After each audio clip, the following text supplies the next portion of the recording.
paling rungkat yang pernah dibeli itu yang aku masih ingat itu yang gue sempet WA sama lu sih bro. Bilang kayak cycle-cyclean udah gak ada sejak institution gitu. Banyak lah. Lu di aliran mana sekarang? Yes. Karena kita percaya Bitcoin jadi 1 juta US dollar. Pabrik roti, toko roti itu lebih berat daripada trading futures itu. Mendingan lu trading futures aja sih.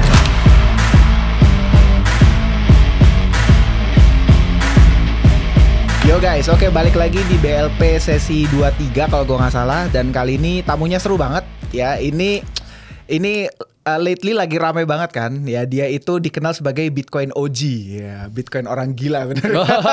Ya bener. Bukan old generation ya, tapi orang gila. Ya, tapi kalian semua udah tahu lah dia udah sangat terkenal. Jadi gue nggak perlu introduction macam-macam, langsung aja bro. Angga, gimana bro? Sip, mantap bro. Gimana bro kabar bro? Baik. Aman. Porto aman banget dong pastinya. Porto aman banget karena majority in Bitcoin. Maybe 100% in Bitcoin sekarang. 100%? 100% in Bitcoin. Like bener 100? Bener 100. Stable pun lu nggak hold. Stable semua langsung convert Bitcoin? Yes. Gila. Yes. Guys, by the way buat kalian yang lagi dengerin podcast ini dan mungkin kalian itu lagi nyari informasi tentang strategi investasi kripto buat 2026 itu harus gimana, terus kapan waktu yang tepat buat exit, apa jangan-jangan ini udah telat, terus apa narasi berikutnya, apakah AI lagi, RWA, stablecoin, atau bakal another meme coin lagi, terus ini bakal ada out season atau enggak, terus jadi beneran lengthening cycle atau ternyata ini kita udah masuk euforia tanpa sadar. Nah, semua pertanyaan itu valid banget. Dan di mana nih kita bisa dapat insight yang akurat? Kalian itu butuh insight langsung dari para praktisi, dari builders, fund managers, developer, sampai KOL favorit kalian yang banyak alfanya. Dan itu semua bakal kalian temuin di Web3 Week Asia di tanggal 20 sampai 21 November 2025 nanti. Event ini bukan cuman konferensi biasa. Ini tempat kalian bisa belajar langsung dari para expert, networking sama sesama pelaku industri, dan yang paling penting, kalian bisa dapat strategi soal arah market ke depannya. Nah, buat kalian yang serius pengen survive dan juga berkembang pesat di tahun 2026 nanti, jangan cuma nonton YouTube doang. Kalian wajib datang langsung ke Web3 Week Asia. Nah, buat informasi lengkapnya langsung aja kalian cek ke website mereka di w3w.asia atau kalian juga bisa cek ke sosial media mereka. Kita ketemu nanti di Web3 Week Asia ya. Menarik. Gue mau tahu dong, boleh tahu gak sih kayak portfolio lu tuh bener-bener 100% Bitcoin dalam arti, coba deh kalau misalnya kayak total misalnya termasuk misalnya aset, cash, terus termasuk misalnya ya I don't know mungkin aset lain yang lu miliki gitu ya, lu bener-bener 100% atau gimana nih pembagiannya? Ya mungkin 95% ya, kan kita masih ada rumah yang ditinggalin, tapi masih nyicil di KPR sih gitu. Ada mobil, ya nggak tahu ya itu dihitung sebagai portfolio nggak ya? Tapi kalau portfolio untuk investasi 100% Bitcoin. 100%? Udah nggak ada lagi. Gokil. Ini gue mau tahu dong kayak perjalanan conviction lu sampai ke 100% itu tuh lu sejak kapan switch 100%-nya? Atau memang bener-bener kayak along the way jadi 100% atau gimana bro? Ya dulu masih banyak altcoin ya. Bisa kalau awal-awal dulu waktu pertama kali mungkin Bitcoinnya nggak banyak sih. Oke. Boleh dibilang 90% alt, 10% Bitcoin. And then along the way makin lama makin banyak. Terus habis gitu sempat jadi 50-50. Terus kemudian jadi 80-20. Agak lama sih jadi 80-20 itu. Terus sekarang 100%. Sekarang. Terutama jadi banyak Bitcoin tuh waktu bear market sih bro. Jadi gue banyak cut loss altcoin, tapi kita nggak cut loss ke stable, cut lossnya langsung ke Bitcoin gitu. Karena aku punya pendapat pada saat Bitcoin ini pump, maka aku BIP itu sih. Sementara altcoin lain belum tentu nih balik ke all time high. Gitu. Akhirnya lu bener-bener rebalance ke Bitcoin dan sekarang pun 100%. Sekarang 100% Bitcoin. Even dengan kayak sekarang lately kan kita bisa lihat kayak Bitcoin dominance menurun, altcoin lagi lumayan banyak yang naik, kayak Ethereum, Solana. Lu nggak gentar sama sekali stay in Bitcoin? Ya stay in Bitcoin karena nggak mau mengulang kesalahan yang sama bro. Even for the sake even for trade purpose lu juga nggak tertarik? Trade purpose actually sekarang enggak sih bro. Enggak ya? Karena aku merasa untuk trade purpose nggak cocok untuk profilku saat ini gitu. Oke. Karena saat ini banyak banget kesibukan sih gitu. Oke. Karena kan kita masih maintain belajar Bitcoin, maintain member kita ribuan, terus aku juga punya anak-anak yang masih kecil, perlu di manage juga kayak gitu sih. Jadi aku berusaha untuk menjaga stamina gitu sih bro. Dan memang komitmenku di 2025 untuk fokus di Bitcoin, nggak noleh ke hal yang lain. Karena anyway itu juga 100% portoku di situ. Jaga stamina di situ sih. Karena mungkin aku beda sama yang masih muda-muda ya. Yang masih muda-muda itu kan staminanya 100% gitu kan. Nah aku kan udah nggak muda lagi bro. Kebagi. Jadi staminaku udah nggak levelnya nggak se-high kalian lah gitu. Bentar, lu umur berapa sih bro? Wah, gua lahir 87 bro. Oke, I see. Gak jauh beda lah sama gua. Gak jauh beda ya? Gua 90 kan. Jadi gak jauh beda lah. Lumayan lah, 3 tahun lumayan lah bro. Enggak lah. Lumayan. Oh gitu. Tapi gini bro, gue tuh tertarik. Gue mau tahu dong kayak, coba lu walk through gue dong kalau gitu kayak in daily life gitu ya, 24/7. Biasanya tuh kegiatan lu dari bangun tuh ngapain sih? Dari bangun, gue bangun mungkin jam 7 pagi ya. Oke. Langsung cek porto. Pasti dong ya. Udah autopilot cek lah Bitcoin harganya berapa nih gitu sih. Itu nomor 1 pertama kali. Oke. Terus kedua langsung antar anak. Oke. Kan gue tinggal di kota kecil ya. Paling kalau PP dari rumah ke sekolah itu paling cuma 20 menit kali. Itu udah PP. Udah PP. Sampai rumah ya ngopi sambil kerja, sampai mungkin agak siangan, jemput anak sekolah kayak gitu sih, terus nemenin yang kecil gitu. Udah ya cuma gitu aja sih. Oh gitu. Kan gue kerja di rumah, gue tinggal turun ke lantai 1 aja sih. Oke, lu ada ya home office lah ya? Ya, tanda kutip lah ya. Iya, tanda kutip. Oke. Nggak office yang benar-benar proper gitu sih gitu. I see. Tapi gini bro, gue pengen tahu kayak kehidupan lu sekarang, is it what you dream for dalam kayak misalnya gue nggak tahu beberapa tahun lalu, apakah ini impian lu saat beberapa misalnya 3-4 tahun lalu? Boleh dibilang iya sih bro, karena kerjaan gue kan portable, bisa dikerjain dimanapun, tapi bisa dapat uang dari manapun itu sih. Dan lu berarti udah happy banget sekarang lah ya dengan kehidupan lu sekarang? Boleh dibilang gitu sih bro. Oke. Boleh dibilang gitu. Oke, lu kalau gue tanya sama lu nih, gamblang, without saying any numbers, apakah lu merasa diri lu sudah achieve yang mungkin orang bilang sebagai financial freedom? Mungkin kalau seandainya personal target lah. Kalau personal target sih dalam hidup gua ya. Ya. Nggak pernah nyangka sampai ada di posisi ini sih bro. Oh nice. Sama sekali tidak pernah menyangka bro. Nice. Sampai ada di posisi ini bro. Serius tidak pernah menyangka bro. Oke. Ini udah berkali-kali lipat dari target awalku sih bro. Oke. Dan kayak gini. Tapi gue nggak punya uang triliunan ya. Iya. Gue juga bukan tipe orang yang mengejar money sih gitu. Oke. Bukan tipe orang yang mengejar, gue harus punya uang berapa triliun, berapa ratus M gitu. Enggak, gue bukan tipe orang yang kayak gitu. Oke. Bener-bener kayak porsi yang lu dapatkan saat ini, sumbangsi terbesar itu berarti karena Bitcoin. Karena kenaikan harga Bitcoin bro. Gitu ya? Betul. Ataukah ada, gue nggak tahu, lu apakah punya pekerjaan lain, source lain gitu, apa selain belajar Bitcoin ya? Enggak, semua full trade aja, invest aja? Ya kita punya kantor properti, tapi enggak. Kayak itu kan kita kongsi ya. Ya terserah mereka yang manage sih gitu. Jadi aku sifatnya passive investing aja di situ. Cuman terbesar masih tetap dari belajar Bitcoin, dari kenaikan harga Bitcoin itu sih. Keren. Salut, dan aku rasa itu udah cukup sih buat aku gitu. Salut. Gue mau tahu dong bro, kalau lu nggak keberatan cerita ya kan, gue kalau ngomongin outlook Bitcoin, makro segala macem, lu udah bahas banyak banget lah di tempat lain. Kemarin gue nonton podcast lu sama Ray juga bagus banget, dan lu udah ke banyak banget tempat, dan kayak lu juga aktif bikin video juga kan untuk ngejelasin tanpa harus datang ke podcast gitu kan. Yep. Dan mostly pasti member-member lu yang juga udah ngerti lah semua isi otak lu kan, pasti udah lu tuangin di sana. Tapi gue bener-bener lebih tertarik kayak mau pelajari story lu, success story lu lah, sampai lu di titik sekarang gitu. Lu udah consider diri lu sukses kan berarti? Wah, I don't know ya. Menurut definisi lu lah, jangan menurut definisi orang lain. Menurut definisiku sih, ya puji Tuhan semua yang dulu pernah ku impikan itu udah terjadi di hidupku sih bro. Mantap. Gitu ya. Betul. Berarti kalau misalnya lu boleh ngelihat, lu misalnya apa ya? Anggaplah Angga itu orang yang apa ya? Angga itu orang lain gitu. Ngerti kan? Dan lu ngelihat dia, lu ngerasa dia udah sukses lah ya.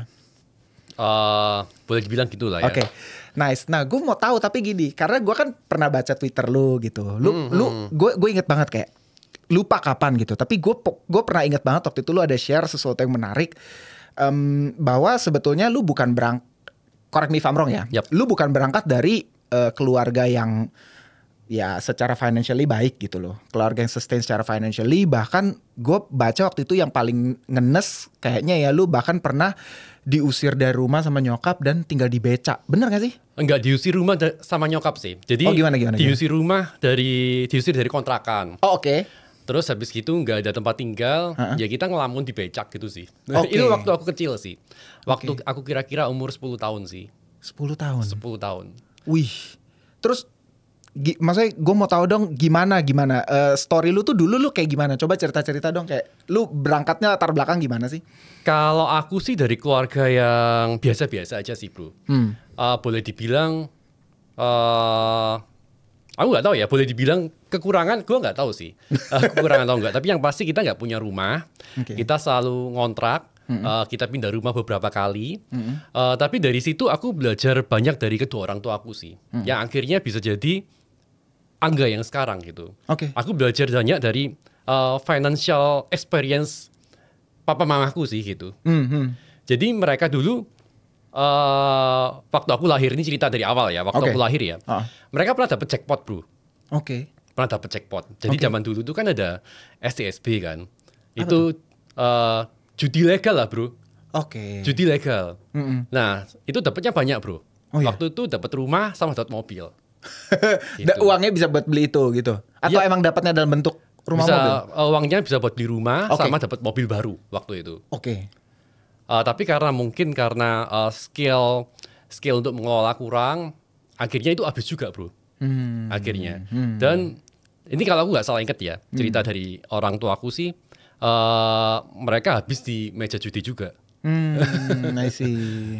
Jadi itu hampir mirip kayak sekarang sih bro. Kalau kita mungkin hoki dapet jackpot, ya mungkin bisa aja habisnya cepat sih bro. Kalau kita nggak punya kemampuan untuk mengelola gitu. Setuju. Masalahnya itu. Nah sekarang kan orang-orang kan banyak yang cari jackpot, tapi lupa dengan cara mengelolanya. Akhirnya pada saat dapet jackpot, dalam jangka waktu 4-5 tahun kemudian bangkrut. Karena statistiknya kan ada. Orang yang dapat lotre di Amerika dalam waktu 4-5 tahun bangkrut lagi bro gitu. Benar. Dan itu gue alamin di keluarga sih. Gue alamin di keluarga. Dulunya dari situ. Dari situ. Tapi gue nggak menyalahkan orang tua gue ya. Karena orang tua gue itu udah, menurutku mereka udah jadi the best version of themselves gitu. Itu sih.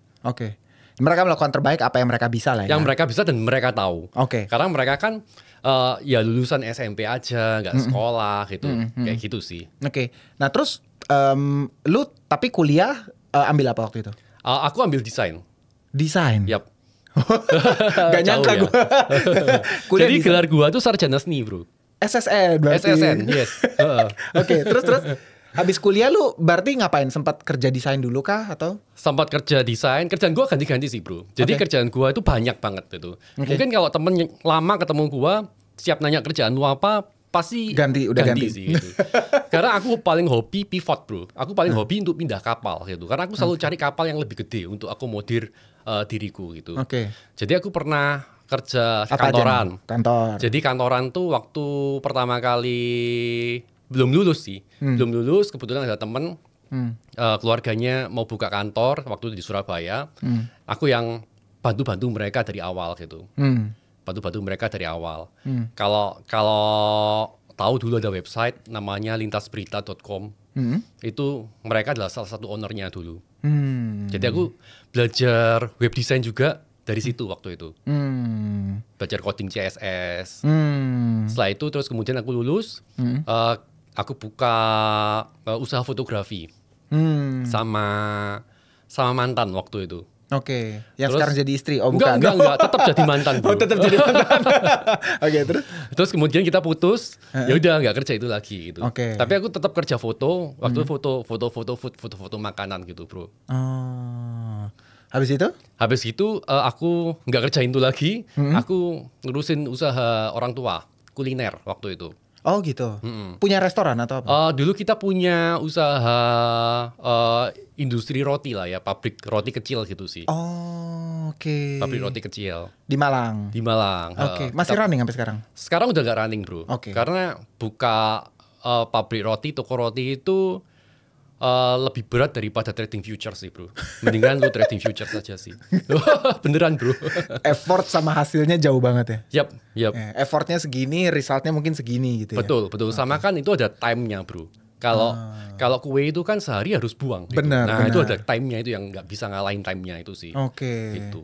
Nggak bisa stok barang kan. Iya. Nah itu begitu lewat sehari udah nggak bisa dijual, lu udah lost modal lu di situ. Itu kayak option sih, bro. Iya kan? Kayak option sih. Jadi lu mendingan trading future saja sih. Dibanding buka pabrik roti. Betul. Karena gua ngalamin dan rungkat banyak di situ. Modal keluarga lu rungkat banyak di situ. Rungkat banyak di situ. Oke. Nah, terus habis itu kemana? Habis itu untuk melanjutkan hidup, bro. Waktu itu kan aku udah berkeluarga ya. Oh, serius? Jadi pas lu ngerjain usaha industri roti, pabrik roti itu nerusin itu, lu udah berkeluarga. Oh, udah married? Udah married saat itu. Umur berapa waktu itu? Aku married umur 27. Oh, wih sama gua kan. Terus untuk meneruskan meneruskan dapur supaya ngepul, aku kerja seadanya sih. Aku bisanya dulu mungkin karena dari desain ya, sempat kerja bikin logo, dapat orderan, per logo berapa ratus ribu gitu sih. Yang penting ada uang masuk lah. Terus sempat kita bikin usaha dekorasi. Dulu sempat musim table apa ya istilahnya, table planning gitu. Jadi lu kalau misalkan pacaran mau table lu di dekor, nah itu lu bisa manggil gua. Kita sediain dekornya. Gitu sih. Nah itu sempat kerjain itu. Tapi udah nggak ngantor lagi after yang roti udah tutup, lu udah nggak pernah ngantornya sebentar, bro. Karena begitu aku karena ngantor kan di Surabaya. Jadi begitu aku buka foto sama si mantan itu aku resign. Udah ya usaha sendiri aja ya. Betul. Gila, lu udah banyak banget nyobain hal dong ya. Banyak banget. Habis itu ada lagi? Ada lagi, bro. Oh, apa lagi nih? Nah setelah usaha dekor itu ada cerita temen sukses di properti, bro. Jadi terus aku pengen coba juga sih. Akhirnya aku join sebuah agen properti. Gitu. Itu sempat berjalan lama sih, bro. Sempat berjalan lama, ternyata lumayan hoki juga di situ, bro, ternyata. Jadi selama aku join di sana itu aku selalu dapat award top agency. Serius? Yap. Sampai akhirnya ditawarin untuk chip in sih. Untuk ikut milikin. Plus untuk bikin kantor sendiri, jadi direktur di situ. Bener, akhirnya jadi bikin. Bener. Sampai sekarang ini yang lu tadi bicara masih running. Tapi aku udah nggak lagi jabat di situ. Dan udah nggak ngerjain operasional juga ya? Udah nggak ngerjain operasional juga. Gitu. Itu untuk properti area Malang aja berarti? Basically kita bisa jual manapun sih. Cuman waktu itu lebih aktif di Malang sih. Gitu. Berarti itu yang terakhir banget ya, yang kayak lu bener-bener kerjaan lumayan lama, yang properti itu? Jadi YouTube, bro. Oh iya. Habis itu lari ke YouTube ya? Yap. YouTube tuh kan kita juga pivot beberapa kali kalau ada followers yang ikutin gua dari lama. Lu pernah bikin konten apa ya, bro? Awal kan kita bikin konten general education ya. Maksudnya edukasi tentang psikologi, caranya jualan, kayak gitu-gitu sih. Pokoknya basic lah gitu. Financial education basic gitu. Setelah itu baru waktu berapa puluh ribu subs, kita baru pivot ke Web3 sih, bro. Terus kemudian tahun 2024 akhir baru kita 100% pivot ke Bitcoin. 2020. Oh iya ya. Waktu itu masih ada bahas yang lain-lain juga ya. Baru 2024 akhir full Bitcoin karena kita kan only ya. Mau perpindahannya smooth lah ya gitu. Gitu sih. Jadi sekarang berarti tapi kan lu konten masih kayak bikin itu masih, dari semua yang lu kerjain itu apa ya? Ya itu beda-beda semua sih. Beda-beda semua. Jadi gak bisa bilang mana yang lebih gimana ya. Profesinya itu udah Banyak banget sih bro. Oke. Gue nggak tahu nanti ini gue bakal profesi apa lagi nih gitu. Oke. Jadi memang gue pindah-pindah kapal gitu. Oke. Tapi gue mau nanya nih. Ini kan jadi menarik nih karena kan ada dua pendapat kan, ada dua kubu. Kalau misalnya orang mau sukses, itu yang pertama adalah lu cari satu hal dan lu ya udah fokus terus kerjain sampai sedalam itu gitu, lu jadi yang terbaik di itu. Atau yang kedua mungkin ya lu coba sebanyak-banyaknya hal dulu sampai lu ketemu mana yang kayak cocok buat lu gitu. Lu kan lebih path lu lebih yang kedua berarti kan. Lu Betul. udah coba begitu banyak hal gitu. Betul. Tapi kalau lu misalnya ada orang nanya sama lu point blank atau misalnya anak lu deh nanya sama lu akan lebih suggest yang mana? Untuk yang pertama kan jadi spesialis bro. Aku nggak suggest tuh jadi spesialis sih. Aku kan lebih suggest tuh jadi generalis sih. Oke. Gimana tuh? Coba jelasin. Jadi generalis itu kita nggak perlu expert di satu hal sih bro. Tapi kita cuma perlu ambil garis besar beberapa skill untuk digabungin jadi satu skill baru yang bisa kita jual kayak gitu sih. Entah dijual nanti outputnya gimana gitu. Tapi semua entrepreneur itu nggak ada yang spesialis bro. Semua entrepreneur itu pasti generalis gitu. Gak ada yang benar-benar nguasain keuangan 100% kan gak ada. Gak ada yang benar-benar nguasain ke rocket scientist kan gak ada. Even Elon Musk itu orang generalis bro. Dia bukan spesialis. Dia gak bisa bikin roket sendiri. Tapi dia bisa kumpulin tim, kumpulin orang untuk ngasih tahu visinya gimana jadi roket kayak gitu sih. I see. Berarti ya gitulah ya. Terus gini bro. Kalau misalnya kita bicara apa ya? Oh, bini lu kerja nggak tapi? Nggak, ibu rumah tangga. Dari dulu? Ya kerja lah ya, ibu rumah tangga. Iya benar. Dari dulu tapi ibu dari rumah dulu, tangga? ya. Nggak ngantor? Nggak pernah ngantor. Oke. Karena gue lebih suka istri yang di rumah sih, bukan berarti melarang ya. Iya benar. Tapi investasi terbesar gue itu bukan Bitcoin gitu. Tapi investasi terbesar gue itu di anak gue bro. Oh ya? Gimana tuh maksudnya? Percuma kalau kita misalkan punya uang banyak, tapi ternyata in the end of the day anak kita bikin masalah sih bro. Kan banyak tuh kejadian. Kayak ya banyak berita lah gitu. Yang udah bikin karir dari awal sampai jadi gede, akhirnya yang habisin anaknya gitu. Nama baiknya rusak karena anaknya. Okay. Lu berarti investasi ke anak, I mean gimana nih? Lu benar-benar kayak memberikan pendidikan terbaik, waktu, kasih sayang, itu semua ya? Kalau waktu moga-moga ada lah ya. Ada lah lu karena waktu. Karena gue tipe orang yang workaholic bro. Meskipun kerja di rumah, tapi mungkin lebih banyak habisin waktu buat kerja sih. Itu yang aku sendiri nggak bisa ngontrol karena gue workaholic bro. Gitu. Tapi aku usahakan aku selalu ada di saat mereka butuh sih. Aku usahakan sebaik mungkin. Oke. Tapi gini bro, dalam perjalanan lu sampai sekarang lu bisa dikatakan ya, lu sendiri kan menganggap lu tuh orang yang sukses gitu. Apa sih menurut, kalau lu boleh jelasin gitu ya ke teman-teman, apa sih menurut lu 1, 2, 3 hal skill atau apapun yang menurut lu paling berjasa untuk lu bisa sampai di titik seperti ini karena gue nih kayak gini orangnya gitu. Apa sih menurut lu bro? Kalau skill, mungkin skill yang paling penting dan yang masih berusaha aku kuasain itu public speaking sih bro.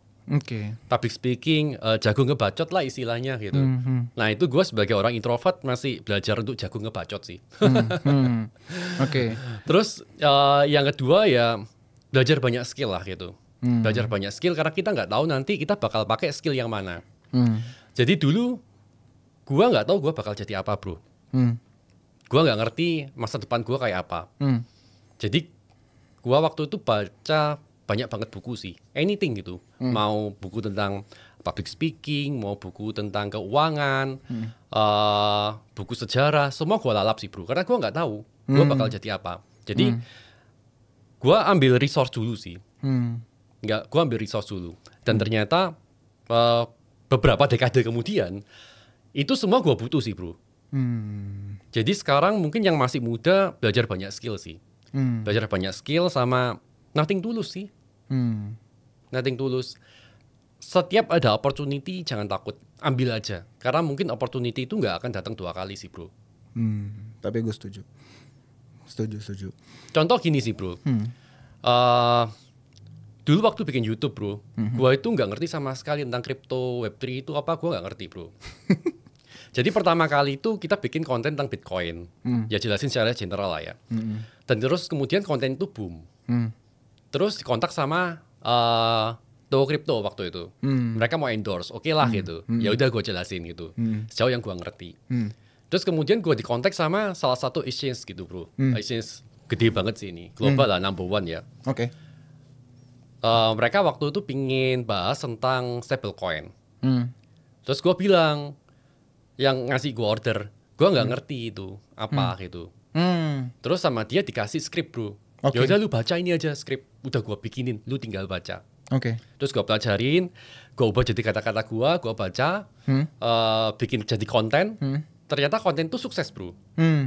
Dan along the way, aku dalam tanda kutip jadi boleh dibilang waktu itu jatuh cinta ya dengan industri itu. Nah tapi kalau aku nggak take that opportunity bro, dan aku bilang, oh no sorry aku nggak ngerti gitu, ya nggak akan jadi Angga yang sekarang sih. I see. Terus waktu aku mau bikin YouTube, itu juga pertama kali disaranin sama teman sih bro. Disaranin sama teman, kebetulan dia beli course-nya Denlock waktu itu. Oh Denlock, tahu ya. Gue. Tahu. Denlock waktu itu bahas YouTube, caranya bikin channel YouTube lah gitu supaya jadi segede dia. Dia beli course-nya, gue dikasih akses. Dia juga pengen jadi YouTuber, tapi dia nggak jadi, dia gagal. Dia milih di usaha yang lama dia gitu. Terus sementara aku coba terus gitu, karena waktu itu kan pandemik kan, pandemik, dan aku orangnya workaholic, pengen coba terus. Tapi tetap gak dapet view bro waktu itu bro. Terus gue curhat sama temen itu, bro ini apa di stop aja ya gitu. Gue gak dapet view, gak dapet apa-apa, effortnya gede banget nih gitu. Nah terus temen gue itu ngasih semangat sih. Udah gini aja, lu bikin 100 video deh gitu. Kalau udah jadi 100 video gak jadi, lu boleh berhenti gitu. Terus sama waktu itu gue dikasih duit sama dia bro. Wah, kok bisa? Gue dalam kutip kasih duit lah ya. Gue dititipin itu sih. Dia jualan barang, gue di-endorsein gitu. Oh oke. Endorse pertama gue adalah catur bro. Papan catur bro. Itu jualan temen lu? Jualan temen gue waktu itu. Dan ternyata belum sampai 100 video. Ternyata salah satu yang Bitcoin itu. Channel tuh boom bro. Enggak, bukan bahas tentang Bitcoin waktu itu. Oh, bahkan belum ke situ. Belum ke situ. Jadi bulan Agustus tahun 2019 atau 2020 lupa aku. Itu channel itu boom bro. Menurut lu masih ada peluang nggak sih di YouTube, atau sekarang dengan AI segala macam ini kayak udahlah, udah telat lu kalau mau jadi content creator gitu? Maksudku sih, kalau YouTube sih menurutku masih sih. Masih ya? Karena YouTube tuh satu-satunya tool untuk bikin personal branding yang jauh lebih deep sama audiensmu sih. Kalau menurutku. Dan YouTube tuh barrier of entry-nya itu tinggi banget bro. Nggak kayak Instagram, nggak kayak TikTok. Kalau lu gede di YouTube, lebih mudah untuk gede di platform lain sih gitu. Karena barrier of entry-nya tinggi banget dan itu susah untuk ditembus sama orang lain. Jadi lu masih ngerasa itu ya sebenarnya, jadi kalau lu mau jadi content creator belum telat lah ya? Belum telat lah. Justru sekarang saatnya untuk semua orang jadi content creator sih. Gitu, kenapa gitu? Karena semua orang harus influence ke banyak orang gitu. Apapun produk lu harus punya influence. Karena sekarang game-nya adalah game attention. Coba jelasin dalam perspektif lu tuh kayak gimana? Tanpa punya influence kita cuma bisa jual one on one sih bro. Cuma aku sama kamu hadap-hadapan gitu sih. Tapi kalau kita punya influence, sekarang kita bisa jual ke ratusan orang sekaligus. Kita bisa jual ke ribuan orang sekaligus. Kita bisa jual ke jutaan orang sekaligus sih bro. Contoh misal aku bikin satu video gitu, aku boleh dibilang dalam tanda kutip jualan ke ratusan ribu orang sekaligus bro.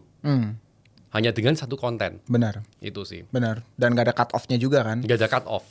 Lu orang masih bisa nonton video itu tahun depan dan masih tetap tahu informasi produk tersebut dan masih bisa beli lagi gitu. Betul. Yes. Apalagi dengan lu bikin digital product itu udah kayak sweet spot lah. Sweet combo banget. Cheat sheet-nya di situ. Gak harus digital product sih bro. Tapi apapun profesi kita harus punya influence di niche itu gitu. Gue 100% setuju.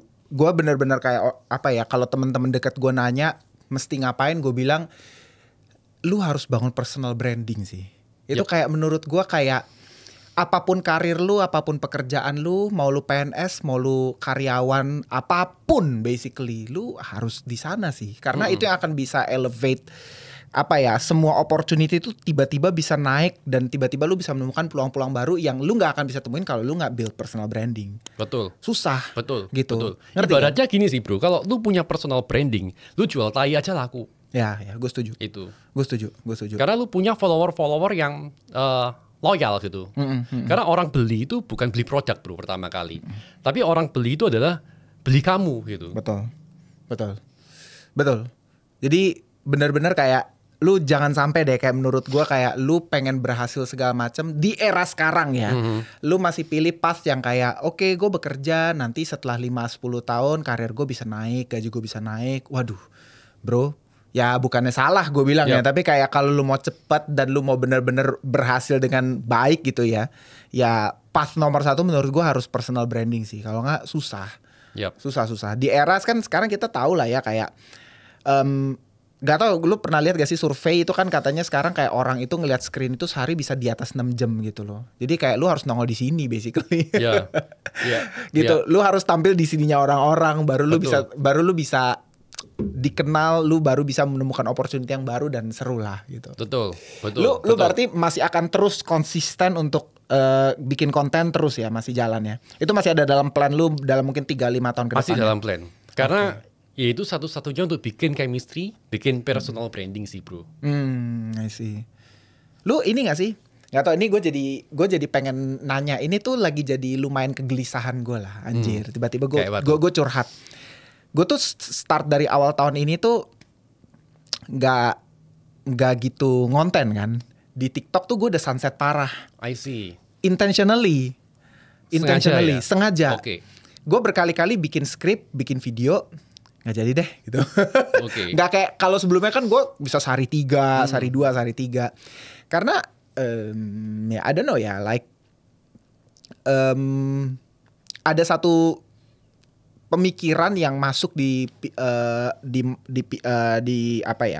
otak gue sekarang bahwa paling enak itu kan jadi gini.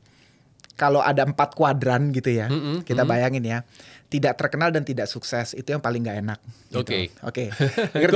Gue baru tahu nih kuadran ini. Bener ada kuadrannya gitu, tidak terkenal dan tidak sukses itu yang paling nggak enak.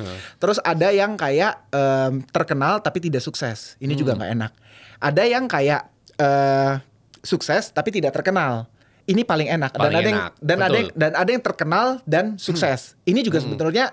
Itu jadi kalau levelnya urutannya kalau diurutin gitu ya, gue tanya beberapa orang yang memang juga udah sangat berhasil, pasti rata-rata mereka memilih nomor 1 yang paling puncak adalah lu sangat sukses tapi nggak ada yang kenal lu siapa. Itu katanya tuh spot ternyaman paling enak. Baru yang kedua berikutnya lu sukses dan terkenal. Tentunya baru ya paling bawah tidak terkenal tidak sukses. Gitu. Like pemikiran itu tuh masuk di pikiran gue dan kayak itu yang kayak bikin gue kayak mau mulai menurunkan aktivitas gila-gilaan gitu. Tapi gue mau tahu dong pendapat lu soal itu gimana bro? Gue setuju sih bro. Gue setuju sih. Gitu. Karena kemewahan terbesar tuh bukan jam tangan, bukan sport car, tapi kemewahan terbesar tuh lu bisa punya uang tanpa orang tahu. Itu sih. Lu bisa kemana-mana melakukan hal-hal yang orang biasa lakukan, tapi nggak ada yang tahu gitu, nggak ada yang rekon lu siapa. Betul. Ya. Kalau yang masih flexing di Instagram, aku yakin belum kaya sih bro. Masih pingin jadi kaya gitu. Tapi kalau orang udah kaya, pasti pingin di belakang layar sih bro. Nggak ingin ada di depan. Tapi gini, pemikiran itu yang bikin gue tuh kayak jadi kayak ragu untuk mau bikin konten lagi gitu. Gue sebenarnya tuh kapan-kapan kalau ketemu kayak Pak Gabriel Ray gitu ya, Bro Gabriel, gue tuh pengen tanya, lu kan udah kayak itu bro gitu, kayak what for lu gitu loh, ngerti kan? Kayak gue just wondering karena menurut gue orang-orang di level dia tuh biasanya tuh malah udah cenderung di belakang gitu. Tapi itu yang menarik lah. Ini gara-gara kita lagi bahas konten nih gitu. Tapi kan lu masih mau terus ya konten. Sementara nih karena belum kaya. Ya terpaksa sih bro. Udah lah lu. Lu udah lah. Karena belum kaya ya terpaksa sih bro. Karena gue kan tipenya bukan tipe orang extrovert kayak lu bro. Kan gue introvert. Gak juga bro, banyak orang salah pikir gue ekstrovert, sebenarnya gak juga. Oh bro. Gitu? Enggak. Gue tuh tengah-tengah. Ambivert ya? Gue tengah-tengah. Ambivert. Kalau ada tuasnya gitu ya? Iya, tapi gini, gue sama bini gue ya, makin tua makin kebalik. Dia dulu yang jauh lebih pendiam dan sekarang lebih seneng ketemu orang. Gue yang sekarang dari sejak tahun lalu gue realize gue makin exhausted ketemu orang. Gue cuman mau ketemu teman-teman yang memang gue sudah sangat deket aja. Other than that, gue biasanya cenderung menghindari gitu. Kalau bisa menghindari, gue hindari. I see. Kecuali di lingkungan profesional ya tentunya ya. Gue pasti akan cenderung menghindari. Jadi kalau yang cenderung konteksnya nongkrong tanpa, ngerti kan maksud gue, yang nongkrong without profesional ada tujuan kerjaan atau apa. Itu lu suka? Gue pasti menghindari. Oh, lu menghindari. Sekarang ya. Oke. Dulu gue suka. Oke. Dulu. Sekarang lu boleh tanya temen-temen gue deh. Gue udah kayak, aduh thank you. I see. Gue suka di rumah, tapi emang gue juga suka kerja di rumah. I see. Ngoprek di rumah sendiri. Aku rasa bini itu, gue tuh kebalik. Aku rasa itu tanda maturity sih bro. Udah makin tua ya. Makin tua makin kecil circle kita sih bro. Ya benar sih. Gue makin ngerasa kayak, duh enggak lah gitu. Bukan kayak, makin tua, makin dewasa ya. Makin dewasa makin kecil circle kita sih bro. Bukan in a sense gue benci atau gue gak mau, ngerti kan maksudnya. Cuman kayak lebih ke arah gue lebih nyaman dengan kesendirian gue dan depan laptop gitu. Ngerti kan maksud gue? Dibanding kayak jalan nih 30 menit, tadi pulang lagi gitu. Gue lebih nyaman di depan laptop dah. Jauh lebih nyaman gitu. Jadi kayak gitu. Tapi ya gue juga masih ragu lah soal ini. Karena kayak bahkan circle gue juga masih mendorong gue untuk kayak terus lah bikin. Makanya yang gue jaga cuman podcast doang udah. Karena podcast gue ngerasa gue bisa connect sama orang-orang, bisa buat networking juga. Karena gue jadi bisa ketemu sama lu, ngobrol sama lu. Occasionnya kan ada jelas podcast gitu. Ketimbang mungkin kalau gue cuman ajak lu dinner, mungkin lu akan lebih ngapain gitu. Ngerti kan? Makanya cuman ini doang yang gue jaga, sisanya gue buang semua. I see. Alasan karena pengen private tadi itu bro. Lebih suka private. I see. Lebih suka tidak ada yang rekon gue. I see. Gak tau, gue menemukan kenyamanan di situ gitu. Tapi gue yakin kan lu sangat terkenal bro. Lu kalau jalan-jalan kemana-mana pasti banyak kan yang kayak rekon lu dan kayak ngajak foto. Enggak gitu. juga sih bro. Enggak juga. Pasti bro. Kalau malah aku sukanya kalau tinggal di tempatku ya kan kota kecil kan. Gue kalau ke mall gitu nggak mandi sih nggak apa-apa sih bro. nggak ada yang tahu sih. Oke, ya emang nggak apa-apa sih. Nggak mau. Oh gitu ya. Oke. Gue tapi gini, let's move on. Gue pengen tanya sama lu kayak like over the past, lu udah berarti umur kan sekarang 38 ya. Apa yang lu consider sebagai your best financial decision and your worst financial decision? Financial decision ya. Best financial decision pastinya buy Bitcoin. Gue udah dulu. Buy Bitcoin. Oke, the best ya. Itu the best sih.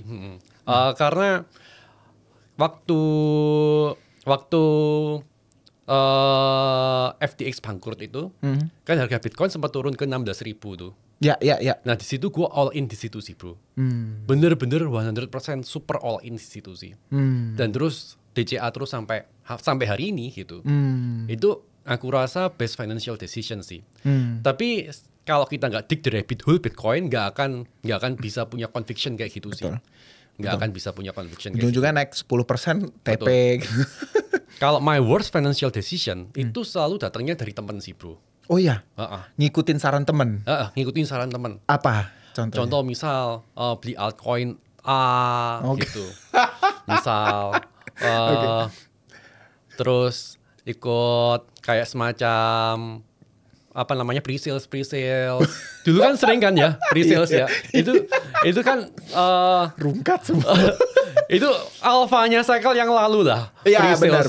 Gue habis banyak sih di pre-sales itu. Serius? Rungkat banyak sih bro. Di tahun 2024 berarti ya? 2023, 24 tuh rungkat banyak di pre-sales sih. Udah gak ada yang jadi sekarang koinnya. Cerita dong, apa yang paling rungkat yang lu pernah beli? Altcoin atau anything? Paling rungkat yang pernah dibeli itu yang aku masih ingat itu yang gue sempet WA sama lu sih bro. Apa itu? Runestone bro. Gue ngira buset mendingan gue beli Rolex nih gitu daripada beli batu gak jelas nih. Lu beli Runestone waktu itu? Gue beli Runestone 0, gitu. Berapa Bitcoin waktu betul, itu ya? Betul. 0, berapa? 2 atau 1 ya? Enggak kalau 0,2 0,0 berapa gitu sih. Tapi ratusan juta itu bro, runestone itu. Ya. Itu yang paling parah ya. Yang paling ku inget sih. Ya karena. Terus presale tuh juga banyak banget sih bro. Apa yang waktu itu lu ikutin pernah bro? Apanya? Presale. Banyak bro, sampai aku nggak inget bro namanya satu-satu bro. Iya. Saking banyaknya. Saking banyaknya gitu. Karena aku kira itu alfanya waktu itu gitu. Karena kita kan ngira, kita bisa ini nih satu tier sama venture capital gitu. Ya. Ternyata enggak gitu. Lu juga udah digoreng sama mereka. Udah digoreng sama venture capitalnya. Presale aja udah digoreng gitu. Bener. Serem lu. Bener. Iya kan? Oh gitu ya. Tapi semua lu nggak sempat ada exit, mati semua. Ada nggak lu sempat ikut presale dan untung gitu? Ada. Pertama-tama aja. Justru karena pertama-tama untung. Ya udah. Akhirnya berani banyak gitu sih gitu. Habis itu along the way rungkat semua. Tapi bener-bener apa nggak ada kayak altcoin yang lu atau meme coin yang lu bener-bener beli dan lu profitable dari situ? Masa nggak ada sama sekali bro? 2 tahun terakhir? Mungkin cuma BNB ya bro ya. Oke. Mungkin ya. Tapi itu pun udah dijual. Tapi BNB pun aku sempat convert sama Bitcoin kan. Banyak convert sama Bitcoin akhirnya. Itu pun udah jual sekarang. BNB kita beli harga bawah banget bro waktu itu bro. Oke. Harga 200-an. Kepala 1 sih bro. Wah gile. Kepala 1 kita belinya waktu parah-parahnya dulu sih. Waktu bear market parah itu sih. Terus sekarang udah nggak ada tapi ya? Sekarang udah nggak ada. Kebetulan Bitcoin semua gitu. Bitcoin semua. Gitu ya. Tapi gini bro, gila bro. Lu menarik karena lu ngomong gini karena mengurangi noise sih bro. Tapi itu benar penting. Coba lu ceritain kayak kenapa lu prefer kayak gitu. Betapa pentingnya mengurangi noise. Kalau dalam perspektif lu gimana bro? Contoh kita hold beberapa altcoin ya bro ya. Itu kan aku kan tipe orang yang suka dig the rabbit hole, cari tahu satu-satu gitu. Itu kan takes time bro. Ya. Takes time. Dan waktuku, staminaku nggak ada untuk analisa semuanya, itu nggak ada sih. Akhirnya aku yakin juga teman-teman yang di market sekarang juga nggak bisa dig the rabbit hole satu-satu, bisanya cuma cari sinyal kayak gitu. Karena it's impossible bro. It's impossible. Jadi aku lebih baik pilih satu koin di mana aku punya conviction di situ, aku udah yakin 100% di situ, all in di situ. Terus leave all noise. Jadi aku pilih Bitcoin sih bro. Sekarang pun semua altcoin anything lu udah nggak peduli sama sekali ya? Nggak peduli. Meskipun sekarang katanya ada altcoin season lah ya. Gua nggak tertarik sih bro. Nggak tertarik. Tapi gue sangat bisa memahami apa yang lu lakukan karena at the end of the day ya kayak kita tarik time frame panjangan pasti lu yang menang. Dibanding, ya kita mau time in the market sih, not timing the market. Benar. Karena gue menemukan lumayan banyak trader gitu ya yang kayak short time frame kelihatannya dia beat the market gitu dengan dia membeli altcoin. Tapi kenaikan besar dari altcoin itu bukannya melatih disiplinnya, malah meningkatkan greednya gitu loh. Ngerti kan ketika dia bisa profitable like 100%, 200-300% dalam sehari, at the end of the day ketika dia TP bukan dia balikin ke Bitcoin, malah dia beli another altcoin lagi, and then mati ujung-ujungnya. Contoh James Wynn ya. Yang lately ya, tapi itu kan dia trader futures ya. Itu agak gila sih itu orang. Serem. Tapi di TradeV itu ada riset bro. Jadi ada riset dari tahun 1970 sampai 2006 kalau nggak salah. Mereka meriset 353 hedge fund. Yang bisa outperform S&P 500 dari 353 itu cuma 2. Wow. Sisanya yang 200 dalam periode berapa lama? Dari 1970 sampai 2006 kalau nggak salah. Yang bisa berhasil outperform S&P 500 itu cuma 2. Nah sisanya yang 200 berapa itu ditutup bro. Nah padahal kan yang kita tahu hedge fund itu kan punya banyak tools, punya analis yang hebat-hebat, punya orang dalam gitu, punya Bloomberg terminal mungkin gitu, ya kan? Tapi mereka aja nggak berhasil perform the market gitu. Ya, ujung-ujungnya mati sama indeks ya. Mati sama indeks. Dan waktu. Betul. Betul. Tapi itu apa ya? Salah satu lesson yang gue benar-benar belajar juga khususnya di siklus kali ini ya. Kayak ketika lu being profitable, lu mesti hati-hati sebetulnya. Gitu. Ngerti kan? Karena gini, menurut gue ya, make money di market sama mencari dan mempertahankan tuh 2 skill yang berbeda. Betul. Itu skill. Itu bukan luck ya. Itu gue consider skill. Lu bisa menemukan yang alfanya yang bagus dan lu bisa tiba-tiba naik dengan baik, lu bisa outperform Bitcoin let's say ya. Itu skill.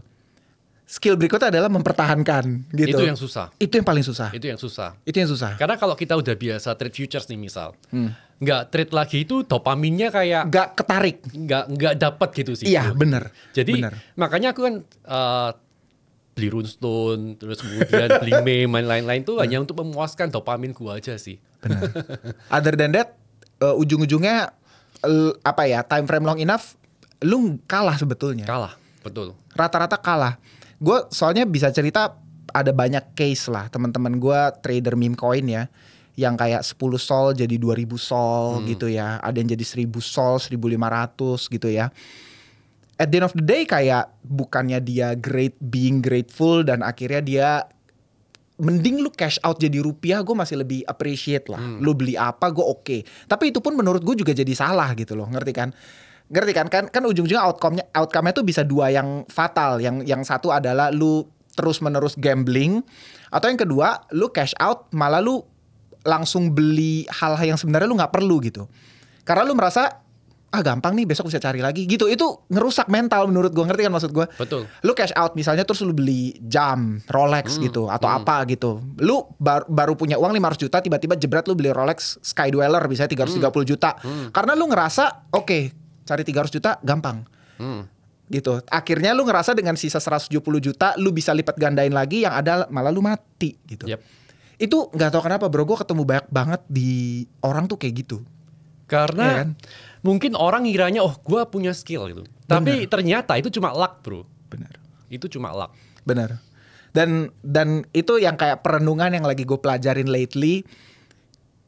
Fun fact ya bro, gue temuin, kita tahu lah, ini gue bukan bermaksud nyindir siapa-siapa ya, sama sekali enggak. Kalau memang ini cara lu dan lu suka, ya it's good for you, gue happy for you lah. Tapi kan rata-rata banyak trader itu kan apa ya, ketika mereka berhasil dan mereka akhirnya menunjukkan pembuktiannya lah ya dengan melakukan berbagai hal gitu.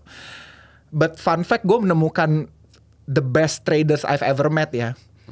Itu live-nya a very normal lifestyle. Kita kan selalu ditipu ya, rata-rata trader itu pasti lifestyle-nya yang kayak wah banyak cewek, sports car, jam mewah, uang gampang, pamer uang, hidup di rumah yang besar gitu kan. Faktanya some of the best traders yang gue pernah ketemu, baik di Indo, gue punya kenal orang Singapura, gue punya kenal orang Hong Kong juga, lifestyle-nya super normal. Karena simply as mereka menjaga diri dari noise, gitu. Dan memang itu part of skill mempertahankan uang yang mereka punya. Ngerti kan maksud gue? Jangan sampai lu cuma bisa nyari, tapi skill mempertahankannya lu nggak punya, gitu. Makanya kayak ya cara mempertahankan lu buang semua noise, ya hidup sangat normal, sangat standar. Ya gue bisa confirm kehidupan kayak lu sehari-hari inilah yang menurut gue long run lu pasti menang. Ngerti kan? Amin. Gak banyak noise kan bro? Gak banyak noise. Karena daily life lu sama persis sama gue. Bangun pagi ya jam 7.30 antar anak. Abis itu gue nge-gym, gue ngopi sama bini gue, santai-santai jemput anak. Ya udah cari anak kegiatan, les renang lah, anter apa.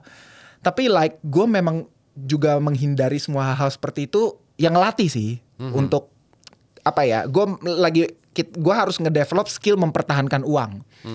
Gitu. Bukan cuman gue bisa nyari, tapi gue harus ngedevelop skill mempertahankan. Susah bro. Setuju bro. Karena banyak yang ngajarin cuman carinya aja. Tapi mempertahankannya nggak ada yang ngajarin bro. Dan mempertahankan ini kan nggak populer bro. Nggak populer. Ngerti kan? Betul. Kayak lu kalau ngajarin mempertahankan orang dengan cara apa, berhemat, hidup yang harus lu bisa prediksi gitu loh. Ngerti kan? Jangan ada kayak impulsive buying gitu-gitu. Kan nggak populer ya. Rata-rata orang senangnya yang kayak, dia baru beli Rolex, dia baru beli Patek, dia baru beli sport car gitu. Rame gitu. Tapi yang orang yang sangat lay low itu biasanya nggak populer. Ya karena itulah hidup yang diinginkan banyak orang sih bro. Bener gitu. sih, bener, gue setuju. Tapi di satu sisi orang yang mungkin yang flexing impulsive buyingnya mungkin juga punya agenda di belakang bro. That's why kita harus punya second level of thinking sih. Iya. Pertanyaan kita gini, yang dijual apa? Kayak gitu. Yang dijual. Sekarang semua orang di media sosial bikin konten itu hard work bro. Punya skrip kan, bikin studio, punya tim itu. repot gitu sih. Nah pasti ada yang dijual. Ya nggak mau mungkirin gue juga ada yang dijual sih bro gitu. Itu sih. Fair lah. Fair. Nah jadi kalau ada yang kayak gitu kita harus tanya ini orang jualan apa gitu sih. Tapi lu nggak tertarik ke area situ bro, dalam arti mencoba untuk sell your product dengan menunjukkan betapa suksesnya lu dengan lifestyle lu yang wah gitu, nggak bro? Karena gue nggak ngeliat lu ngelakuin itu soalnya. Enggak sih, yang pertama gue nggak suka bro. Yang pertama gue nggak suka. Kenapa? Karena gue tipe orang yang gue tadi bilang introvert, gue itu nggak suka di bawah spotlight bro. Gue keluar itu karena terpaksa banget. Terpaksa karena ada duitnya, itu sih. Tapi aku lebih suka di belakang layar itu. Terus kemudian yang kedua dari sisi business wise ya, dari sisi strategi, kalau aku sama dengan mereka, not good sih. Dari sisi positioning gitu. Jadi dari sisi positioning lebih baik aku jadi beda dengan mereka. Jadi purple co lah istilahnya. Jadi beda dengan mereka. Mereka flexing boleh, tapi ada juga orang yang nggak suka flexing kan. Maksudnya ada orang yang nggak suka dengan orang yang flexing kayak gitu. Nah, that's my market kayak gitu sih. Itu dari sisi business wise dan strategik ya. Kayak gitu sih. I see. Nice. Gue sedang kayak ternyata kayak gue cukup punya banyak kesamaan sama lu. Cara berpikir semua kayak gue juga benci spotlight asli. Sebenarnya mungkin udah usianya, bro. Iya kayaknya ya. Tapi memang di saat yang bersamaan gue bisa memahami dan gue mensupport mereka yang mencari spotlight itu. Apalagi yang masih muda ya. Betul, gak masalah. Gue sangat suportif dan kayak go ahead, maju bro, hajar bro. Betul. Gue gak akan pernah ngomongin lu jelek, enggak. Betul. Kalau gue sekarang emang bukan appetite gue gitu. Betul. Kayak aku tadi bilang, ada opportunity, ambil kayak gitu sih. Ambil. Bener. Meskipun itu caranya, that's fine sih bro. Kalau menurutku sih bro, karena semua orang punya caranya masing-masing. Benar. Selama lu nggak nipu orang aja, gas aja kayak gitu sih. Itu kan bagian dari branding kayak gitu. Oke. Nah, bro, boleh nggak kalau gitu coba kita nyebrang dikit ke market lah. Gue pengen tanya kayak sedikit aja view lu tentang kayak banyak teori kan nih. Ada teori Fourier cycle, lengthening, ada yang bilang kayak cycle-cyclean udah nggak ada sejak institution gitu. Banyak lah. Lu di aliran mana sekarang? Aliran mana ini gue bingung sih bro. Conviction lu berdasarkan research lu apa? Karena kita kan nggak punya crystal ball ya. Kita nggak bisa memprediksikan masa depan gitu. 100% akurat nggak mungkin. Nggak mungkin. Tapi yang lu view saat ini kira-kira skenario mana yang lu anticipate gitu? Kalau aku sih anticipate kita bakal secular bull market sih bro. Secular bull market tuh bull market panjang. Dengan dasar dulu waktu gold ETF diterbitkan pertama kali, itu ada secular bull market bro. Untuk gold ya? Selama 10 tahun. Selama 10 tahun. Nah sekarang Bitcoin ETF itu ETF tersukses dalam sejarah bro. Dan dari beberapa ribu ETF yang udah diterbitkan, mereka selalu punya inflow yang jauh lebih baik di tahun kedua. Termasuk gold ETF dan mungkin termasuk Bitcoin ETF nanti. So dengan tesis itu ya ada chance bahwa kita akan bull market panjang. Kalau dilihat dari sisi makro juga, kemungkinan bakal ada interest rate cut, mungkin kita nggak tahu. Kan Jeremy Powell mau diganti itu sama Donald Trump katanya. Benar. Mau nggak mau pasti akan diganti. Paling nggak bulan Maret atau Mei 2026 pasti diganti. Betul. Nah kalau diganti dengan orang pilihan Trump, ya mungkin Trump bakal dapat apa yang dia mau. Red cut gitu. Nah kalau red cut, otomatis itu nggak mendukung untuk bear market sih bro. Pasti bull market. Benar. Nah sekarang tesisnya ada secular bull market itu. Bitcoin ETF itu ETF terbaik di dunia sepanjang sejarah. Gold juga punya secular bull market. Terus kemudian ada Bitcoin Treasuries Company sekarang bro. Bitcoin Treasuries Company yang mereka pada beli Bitcoin. Tapi mungkin nggak banyak yang tahu Bitcoin Treasuries Company itu apaan. Padahal Bitcoin Treasuries Company itu actually adalah proxy Bitcoin di bond market bro. Coba lu jelasin lebih jauh dikit ya. Contoh kayak MicroStrategy. Itu kan dia punya playbook. Dia nerbitin preferred stock, convertible bond gitu. Itu dia nargetkan orang-orang yang ada di bond market. Nah, market bond itu 300 triliun US dollar. Market cap Bitcoin itu cuma 2 triliun US dollar.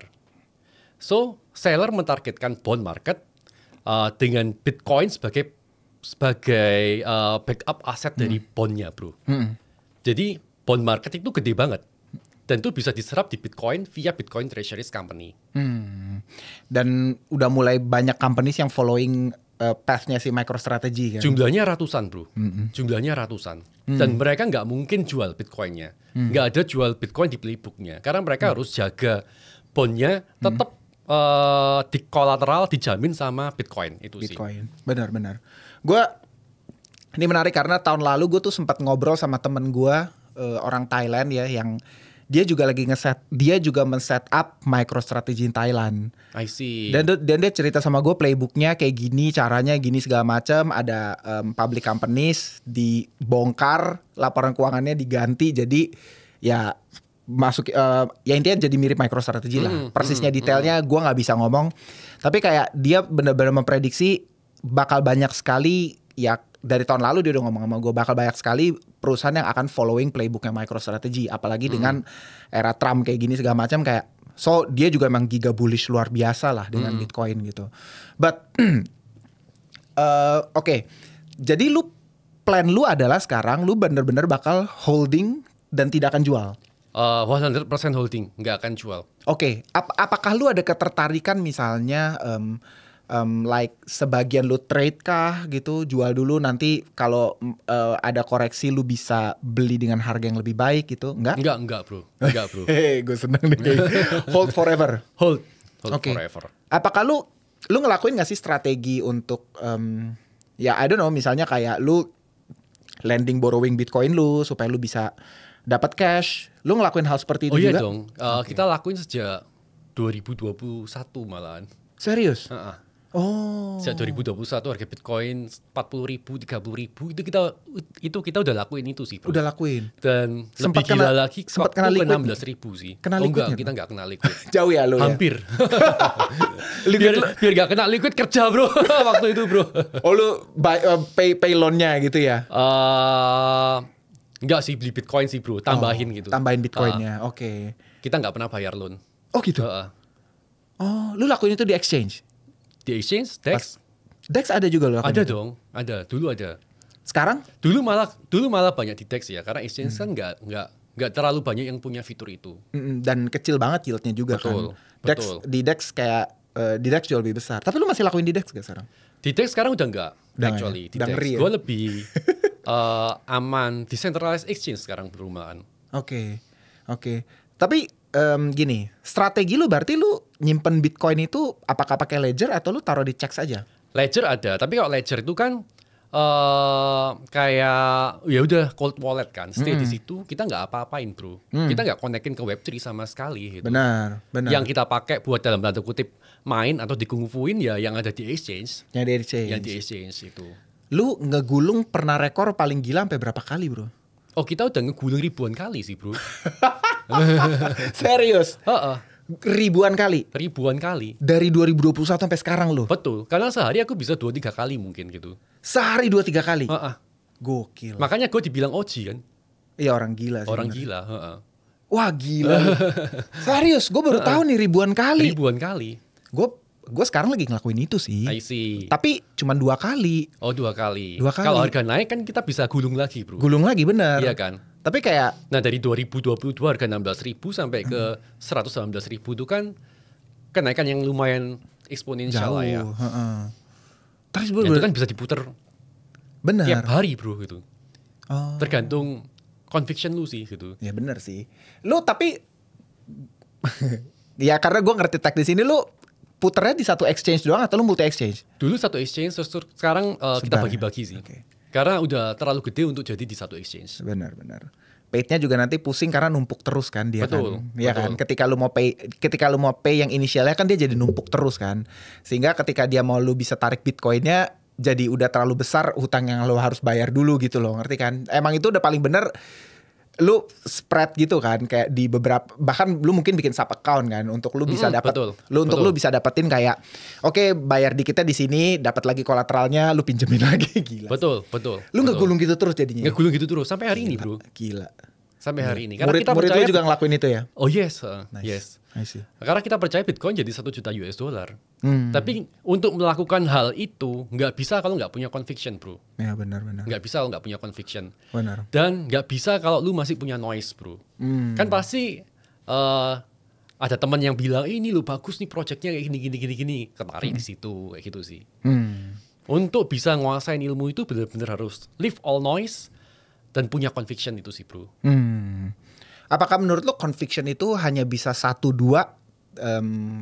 nggak ada yang lain gitu? 1-2 itu maksudnya gimana? Maksudnya misalnya cuma Bitcoin doang gitu? Atau menurut lo, sebetulnya ada nih yang benar-benar baik juga dan lu bisa jadiin conviction gitu? Kalau lu satu aja ya? Satu aja, bro.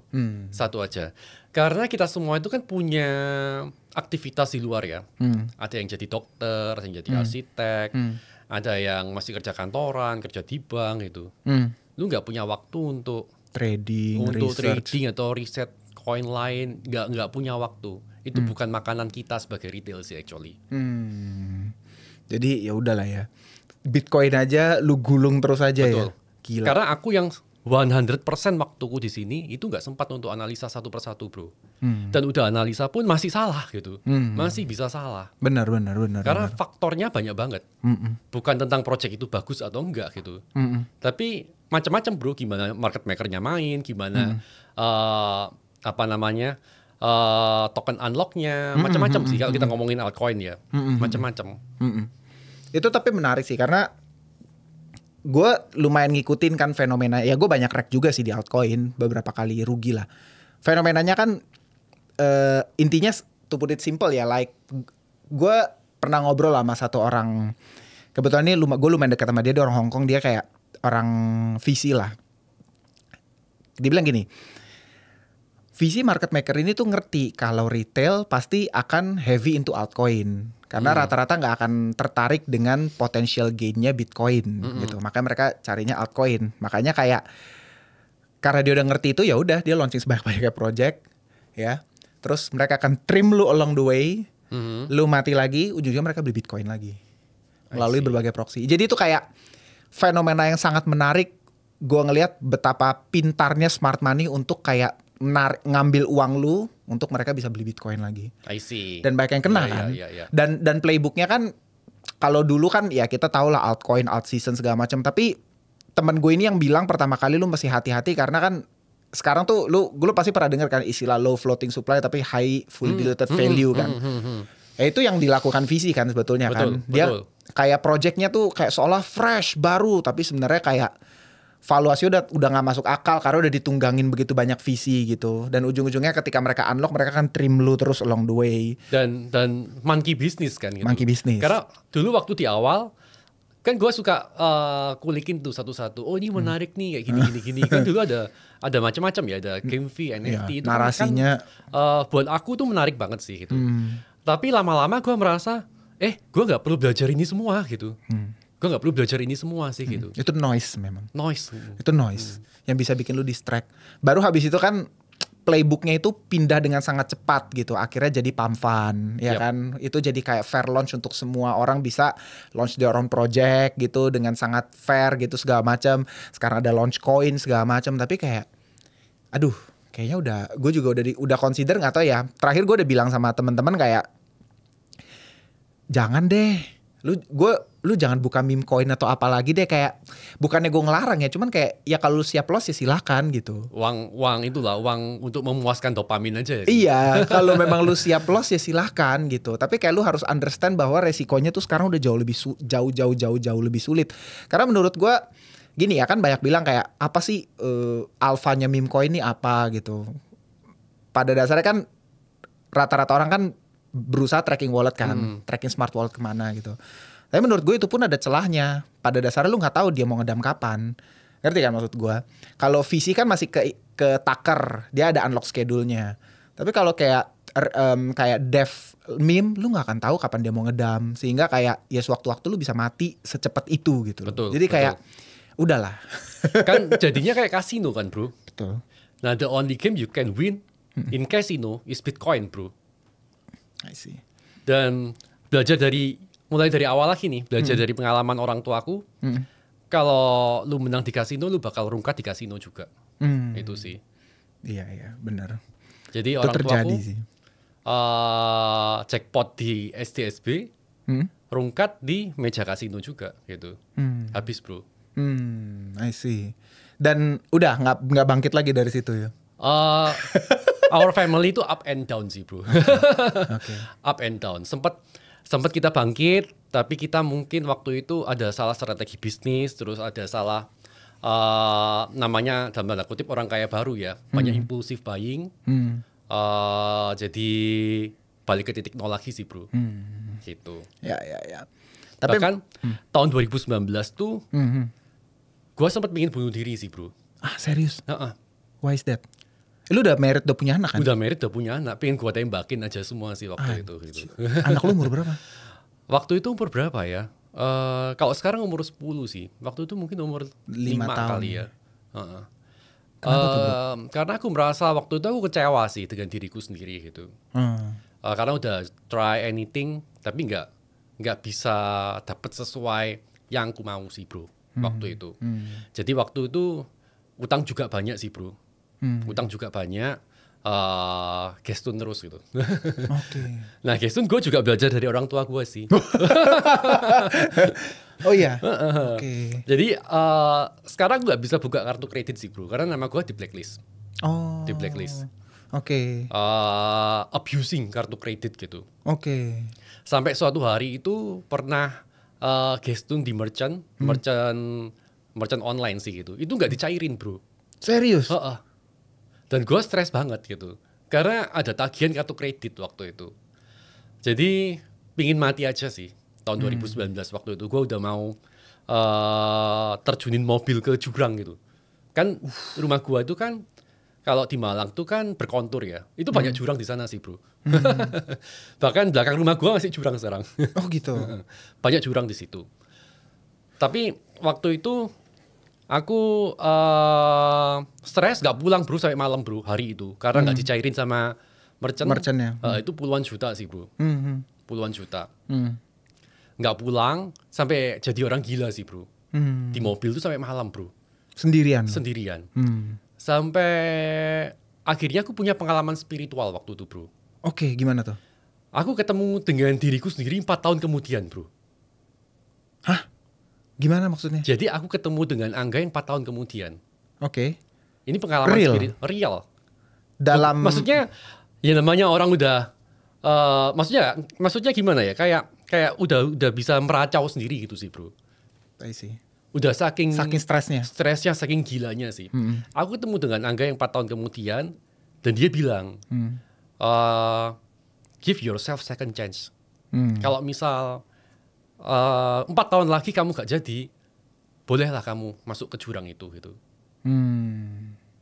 Nah terus gue pulang, gue cerita semuanya ke istri gue gak tahu kalau utang gue banyak bro. Dia taunya baik-baik aja gitu. Dia taunya baik-baik aja gitu. Pokoknya apa yang dia butuh, apa yang keluarga butuh, aku selalu berusaha provide lah gitu. Aku cerita semuanya ke istri, ya dia bantu tatain ulang, dan aku kasih aku sendiri second chance gitu. Aku pengen tahu 4 tahun kemudian apa yang terjadi kayak gitu sih. Itu yang benar-benar lu consider waktu itu titik terendah lu di hidup. Itu titik terendah sih. Dan di saat yang bersamaan itu kan gua sandwich generation. Orang tua gua kan masih nyewa juga. Masih kontrakan. Kontrakannya juga habis, bro. Jadi kan karena aku anak tunggal, bro. Jadi aku yang harus provide juga kan. Di saat yang bersamaan papa gue leukemia bro. Astaga. Dan waktu itu masuk rumah sakit, gue nggak bisa provide sih. Jadi keluarga dari orang tua itu mereka urunan untuk bayar rumah sakitnya sih. Nah gue sebagai anak laki tunggal itu nggak merasa kecewa gitu sih, nggak bisa provide anything gitu sih. Gila. Jadi bertumpuk-tumpuk sih bro gitu. Di saat yang bersamaan langsung semuanya. Wah gila sih itu. I see. Utang banyak, juga ada KPR bro. Nggak tahu mau cerita ke siapa gitu. Iya. Tapi gile, habis itu gimana lu bisa bangkit dari situ bro? Lu marah banget gak sama diri lu? Marah banget sih. Oke. Waktu itu dibantu sama istri sih. Jadi kita lihat barangnya ada di rumah, apa yang bisa dijual. Gitu. Oke. Jadi waktu itu mulai dari jual perhiasan istri sih. Itu jual semuanya gitu. Semua barang tuh hampir semua dijual sih bro. Kalau perlu timbangan tuh juga dijual bro. Kalau jadi duit pokoknya jadi duit gitu. Meja-meja kalau nggak perlu jual juga sih jadi gitu. Duit, Semuanya jadiin duit pokoknya gitu. Kalau bisa jadi duit. Gile. Terus sama waktu itu utang juga. Tapi ke orang tua istri sih. Kebetulan orang tua istri bukan tipe, orang tuanya bukan yang kaya banget. Mereka pensiun, tapi juga nggak yang miskin banget gitu. Jadi keluarga biasa-biasa. Aku masih bisa ngutang lah ke mereka gitu. Baru lunas bro. I see. Gitu. Wah gila sih. Nice. Gila, lu banyak banget cerita lu yang mirip sama gue. Gue juga waktu, kan gue berkali-kali pernah cerita kan kalau gue waktu itu setitik terendah gue sampai gue nggak bisa beli susu buat anak gue itu kan.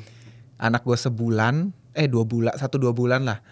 Tapi duit di rekening gue tuh nggak bisa buat beli susu. Tapi emang waktu itu susu dia yang mahal, yang merek Nutramigen karena dia ada laktos intoleran. Sekalengnya 350.000. Itu cuma buat 4 hari. Dan gue inget banget habis beli sekaleng itu duit di rekening gue tinggal 190.000. Gue nggak bisa beli lagi kaleng berikutnya. Dia nggak ada duit ya akhirnya gue turunin ke SGM. I see. Gitu kan dicurigai laktos intoleran. Terus kayak bini gue gimana nih. Ya udahlah gitu loh. Kalau emang kita buktikan kalau emang dia laktos intoleran atau enggak.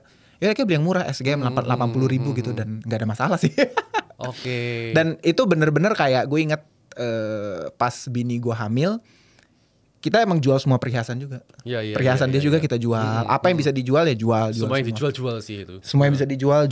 Bahkan lo tau nggak ekstrimnya? Pas ini nyokap gue baru tahu belakangan. Jadi kan pas gue ngelamar dia, keluarga bini gue itu kan Chinese kan. Gue Batak. Keluarga dia Chinese. Tapi bukan Chinese yang sangat patuh adat lah. Tapi waktu itu permintaan mamahnya dia tuh cuma satu. Bikin acara kalungin. Tahu kan? Tahu. Jadi Sangjit ngalungin. Jadi mak gue ngalungin bini gue. Gitu. Betul. Kasih kalung. Mak gue waktu itu beli kalung emas yang baik lah gitu. Itu sampai dijual. Ya itu punya istri gue juga dijual sih bro. Oke. Cuman sisa cincin kawin aja yang nggak mau dijual. Ya itu gue nggak jual. Cincin kawin gue nggak jual. Tapi sampai itu semua gue jual. Mak gue baru tahu belakangan. Mak itu udah kita jual. Buku aja dijual kok bro. Serius? Buku bro dijual bro. Gila. Gila. Tapi memang gini. Kalau gue flashback ke diri gue waktu itu, gue bisa bilang kayak ada satu kemarahan yang sangat besar yang ada di hati dan pikiran gue, gede banget. Dan pada akhirnya itu kan energi sebetulnya ya. Energi itu yang gue convert jadi kerja. Dibanding gue cuman kayak, karena menurut gue energi itu kan kalau nggak disalurin bisa jadi penyakit menurut gue ya. Lu punya kemarahan energi sebesar itu di otak lu, tapi yang lu lakukan cuman duduk diem, lu bisa stres, kayak bisa depresi deh bahkan gitu loh. Tapi yang gue lakukan ya gue kerja udah. Jadi waktu itu apa ya? Energi gue untuk kerja tuh segede itu gitu. Lu juga gitu kah bro? Ya bro. Karena itu ada utang yang harus dicicil bro. Jadi kita mulai refinancing, telepon ke bank untuk minta apa ya, dan tanda kutip ditata ulang lah kayak gitu sih. Gue juga. Gitu. Terus waktu itu pandemi kita punya alasan tuh nggak bisa bayar gitu. Terus sempat selama berapa bulan cicilan KPR tuh dihentikan sih bro. Wah lumayan itu, lumayan. Di satu sisi kan kita kerja juga. Tapi bener-bener kayak apa ya? Ya kan gue nggak tahu ya, karena gue juga mengalami hal yang sama. Kalau ditanya gue bingung ngejelasinnya. Tapi kalau mungkin ada satu poin gitu ya yang kayak menjadi titik balik, lu bisa bilang dari kejadian itu tuh apa bro? Beli Bitcoin nih. Titik balik waktu itu ketemu dengan Angga yang 4 tahun kemudian bro. Oh serius? Ya. Dalam itu ya? Di mobil waktu itu gue ngomong-ngomong sama dia gitu. Itu yang benar-benar jadi titik balik lu. dan mau kasih second chance sih. Kalau enggak ya udah, let's go gitu. I see. Kita jatuh ke jurang. Oke. Bener-bener udah sedekat itu lu sama lu. Sangat dekat bro. Lu bener-bener sepengen itu ngeluncurin ke jurang. Sangat dekat, sisa 1 meter bro. Shit. Gile. Mundur akhirnya. Akhirnya mundur dulu. Gila. Kok apa ya? I don't know. Gue yakin situasi kayak gini tuh nggak tahu ya. Semakin gue banyak mengenal orang, banyak membaca realita gitu ya. Gue cukup yakin sebetulnya semakin banyak orang yang related dengan situasi lu.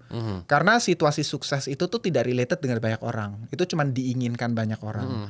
Tapi tidak related dengan mereka. Tapi situasi yang sangat terpuruk, kondisi finansial yang hancur, itu tuh jauh lebih related dan dialami oleh banyak orang.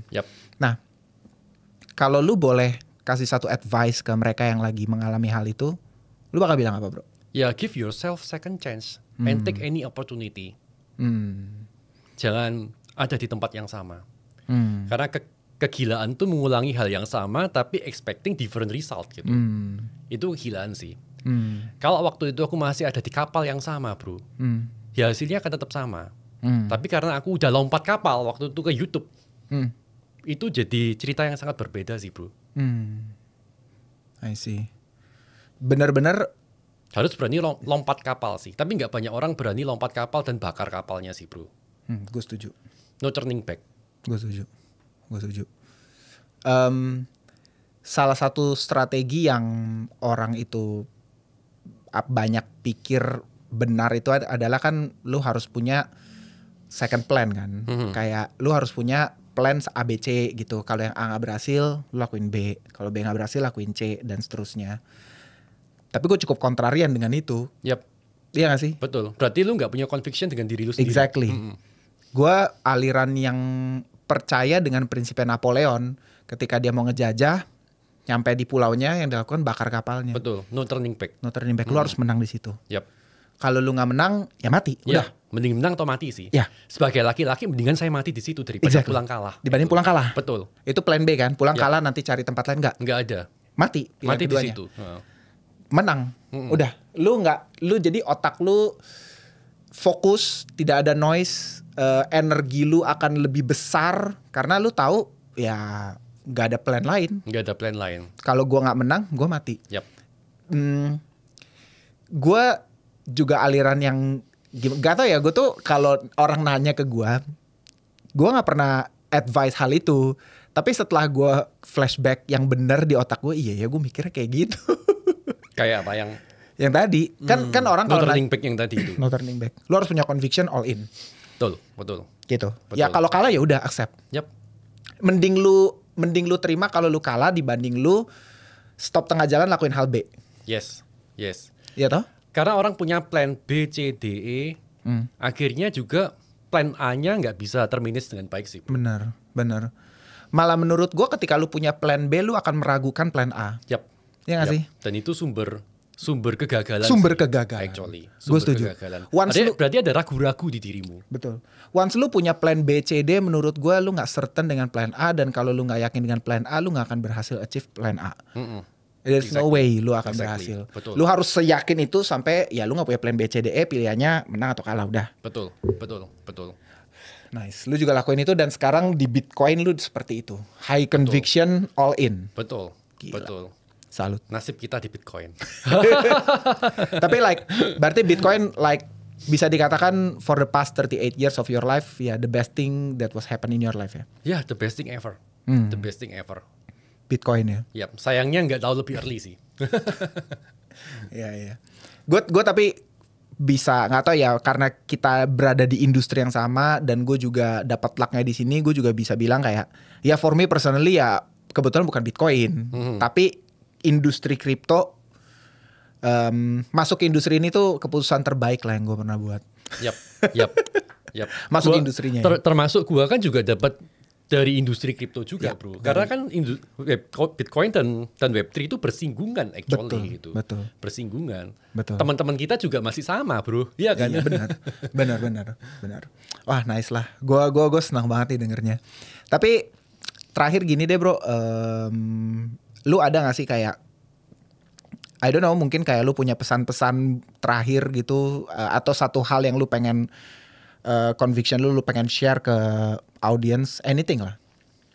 Sebelum abis ini gue sebenarnya biasa kan gue selalu main bullish bearish kan, tapi kayak gue tahu deh lu kayak bearish semua. Tapi nggak apa-apa, tetap gue iseng nanti. Ini tentang market atau tentang live atau tentang apa ini, bro? Live, market, can be anything out of our discussion tadi lah. Kalau menurutku sih yang paling penting itu sih, give yourself second chance sih. Karena kayak yang kamu tadi bilang, banyak orang yang punya kondisi finansial kayak kita dulu. Never surrender, give yourself second chance, dan berani untuk keluar kapal sih. Karena banyak dari teman-teman gua sendiri itu pada nggak berani keluar kapal semua, bro. Ujung-ujungnya ya udah mereka stuck di situ. Mereka stuck di situ. Nggak berani untuk coba hal baru. Nggak berani. Gimana sih bro untuk nemuin courage-nya? Nemu courage-nya? Kalau gue sih terpaksa sih bro. Oh iya sih. Terpaksa karena gue anak tunggal. Laki satu-satunya bro gitu. Kalau gue nggak jadi, ya runtuh semuanya bro. Banyak yang bergantung sama gue soalnya. Bener juga ya. Gue ya apa yang lu bilang ini menurut gue totally valid sih. Kalau gue juga kalau ditanya gimana sih cara menemukan courage-nya, nggak tahu. Karena gue waktu itu nggak punya pilihan lain selain untuk ya menjadi berani gitu. Betul. Kondisi gue udah, lu gimana kayak masa besok anak gue nggak minum susu gitu. Mau pilih apa lagi? Semua yang bisa gue kerjain, mau gue apa juga gue kerjain gitu. Yang penting anak gue bisa minum susu karena bergantung pada gue. Tapi ya, apakah menurut lu semua orang emang harus mengalami titik seperti itu baru berubah, atau sebenarnya orang bisa anticipate hal itu dan ya nggak perlu lah lu sampai situ gitu? Experience hidup tiap orang beda-beda sih bro. Iya ya. Kebetulan aku di situ gitu. Dan kalau buat yang muda itu, kalau menurutku sih jangan cari yang aman sih bro. Jangan cari yang aman bro. Karena kalau orang cari jalan aman, nggak akan pernah sampai ke tempat tujuannya sih. Kalau menurutku. I see. Paham kan bro maksudnya ya? Paham. Benar. Paham. Dan oke, gue juga ada ini. Gue senang banget sih, tapi kayak gue yakin teman-teman banyak belajar lah dari story-nya dia, conviction-nya dia. Terlepas dari apa ya? Ya tentu lu mau jadiin kayak gimana, silakan lah, tafsiran bebas terserah lu. Gue bener-bener pure ngorek, mau tahu apa yang dia alami, apa yang dia lakukan, dan gimana cara dia bangkit. Dan wah, thank you banget loh, lu udah share hal ini. Karena gak tahu ya, gue tuh di channel ini khususnya ya, di channel gue ini kan bukan channel yang sponsor siapa-siapa gitu. Gue bener-bener pure lakuin ini for fun, for fun aja gitu. Dan gue sangat lebih mendedikasikan channel ini tuh untuk kayak mencari kisah-kisah seperti lu sih bro. Dan untungnya gue udah menemukan cukup banyak kisah seperti lu dan mereka mau sharing gitu. Karena gue nggak pengen ya banyak lah menurut gue sukses itu nggak gitu related dengan banyak orang. Tapi lu di kondisi yang kurang baik dan mau bangkit, yaitu story yang menurut gue harus didengar lebih banyak orang, bahwa ya banyak yang bisa gitu, ya mestinya lu juga bisa lah. Gitu loh. Dan seru. Thank you loh bro. Siap. Gue terakhir deh sama lu, gue mau main ini. Wah, bullish bearish nih. Iya. Jangan lu inilah ya, bebas lah ya. Ini benar-benar tergantung opini lu pribadi atau apapun ya, terserah lah ya. Oke. Ya, oke. Pertama bro, Ton. Bearish. Shiba Inu. Bearish lah. Bearish lah. Chainlink. Chainlink masih sedikit bullish. Oh ya? Oh, gue surprise loh. Gue kira lu akan bilang semuanya bearish. Sedikit ya, tapi gue nggak punya porto Chainlink loh ya. Oke. Sui bearish. Stellar Lumens SLM. Bearish sekali. Bearish sekali. Ini jangan kasih merah, kasih hitam. Hyperliquid. Sedikit bullish. Tron? Udah agak mahal soalnya Hyperliquid. Oh, itu masih murah sekali bro. Masih murah sekali ya. Give me the conviction bro nanti bro. Ya, masih sangat murah lah menurut Oke. Gitu. Kayak kalau lu benar-benar paham tokenomics-nya, fundamentalnya, apa yang mereka lagi build, foundationnya, selling pressure datang dari mana, itu kan semua bisa di track on chain kan. Kenapa harganya turun, siapa yang jual, semua kan itu bisa di track on chain. Dan kayak ya tapi gue nggak bermaksud mempengaruhi lu ya, but gue bilang berkali-kali the closest altcoin yang playbooknya sama kayak Bitcoin itu cuma Hyperliquid. I see. Karena start dari community, Bitcoin kan juga gitu kan. Dulu dibagi-bagi ke community dulu for free kan gitu di awal-awal. Hyperliquid juga semua di airdrop ke community 100%, foundation terima 0. Ya, foundation nggak punya barang sedikit pun. Mereka beli dari market ya, dan sekarang institution jadi late buyer-nya. Gitu. Sekarang kan institution mulai banyak yang masukin Hyperliquid ke portfolio mereka kan gitu. Jadi kayak playbooknya oke lah. Dan apalagi sekarang foundation masih buy terus. Jadi kayak Ethereum Foundation jual. Ngerti kan maksudnya? Sedangkan foundation Hyperliquid beli terus dari market. Dan itu aneh sih menurut gue, sampai kayak gue mikir ini Jeff founder Hyperliquid dapat duit dari mana sih? Ngerti kan? 1,5 tahun lu bisa farming sebelum mereka TGE, fee yang mereka generate mereka taruh LP. Sehingga ketika orang dapat airdrop dia bisa langsung jual karena itu liquid. Ada liquidity-nya. Dan day one plus TGE, fee yang di-generate, dia buyback Hyperliquid. I see. Dia yang punya barang, tapi dia beli dari market. Beli dari retail. Itu aneh menurut gue. Dan lu gak akan pernah temuin playbook seperti itu di any altcoin semuanya. Karena gak ada yang berani juga. Gak ada yang berani. Rata-rata kan semua udah pegang barang mayoritas. Begitu retail dibuang barangnya ya kan. Gitu. Rata-rata paling gampang dapat cuan kan gitu kan ya. Betul. Sehingga kayak kita semua di community tuh kayak mikir, nih Jeff dapat untung dari mana? Yang jelas dalam short term dia nggak bakal make money. Karena semua fee buyback. Gitu. Lu gimana make money-nya gitu. Jadi kayak playbooknya aneh lah. Tapi memang kalau kita pelajarin historiknya, backgroundnya dia ternyata memang dia quant trader salah satu yang terbaik di dunia. Memang udah sangat kaya dan successful sehingga kita banyak berspekulasi ini dia lagi build a legacy lah di sini. Makanya dia berani main sejauh itu ya. Gitu. Resikonya dikasih semua ke community, dia ambil resiko yang paling tinggi gitu. Sebagai founder, sebagai foundation, dia malah ambil resiko paling tinggi. Biasa kan yang paling ambil resiko paling tinggi soal retail kan. Betul. Karena followersnya udah di luar gitu. Dan dia pegang barang mayoritas. Buang gitu. Ini enggak, kasih semua ke community, gue beli. Retail yang airdropper pertama kan yang jual pasti kan, gue yang beli. Sampai sekarang dia udah generate fee sehari kan $5,6 juta per hari, daily revenue-nya dia buyback there. Itu aneh sih menurut gue. Makanya kayak gue still bullish dan I think it's still very cheap. Cuman volatile lah, pasti ngikut Bitcoin. Pasti ngikut Bitcoin. Pasti sensitif juga terhadap Bitcoin. Not financial advice ya guys. Itu conviction gue, makanya gue masih pegang barang. Tron gimana bro? Bearish. Cardano. Bearish. Ini langsung bearish. Gak ada kesempatan apa? Gak ada kesempatan. Dia kan masuk ke itu yang apa tuh? Apanya Trump, gue lupa kayak plan apanya gitu. Ada Cardano, Solana. Ya kan cuma sekian persen, berapa persen nanti? Kecil banget. Oke. Terus Dogecoin. Bearish. Aku hold sedikit Dogecoin. sih. Sedikit sekali. Lupa jual. Oh lupa jual. Masih minus 30% kayaknya. Oke. Udah dari cycle sebelumnya? Ya kan kita kiranya waktu Elon Musk naik jadi $1 tuh ya. Waktu Elon Musk naik di pemerintahan, kirain kan bisa naik harganya. Ternyata enggak. Sebaliknya ternyata. Dia malah ada meme baru. BNB? Bullish ya. Solana? Masih bullish. XRP? No, bearish. Gila. Padahal XRP lagi all time high loh ini. Ya itu saatnya bearish berarti. Gitu ya? Gila sih. Karena XRP itu actually antitesis dari Bitcoin sih. Betul. Itu sangat-sangat betul. Aneh kalau misalnya lu big believer in Bitcoin tapi lu percaya XRP itu kayak oke, gue akan pertanyakan fundamental lu. Udah pasti salah banget cara berpikir lu. Udah kayak antitesis benar. Antitesis. Oke. Ethereum? Bearish.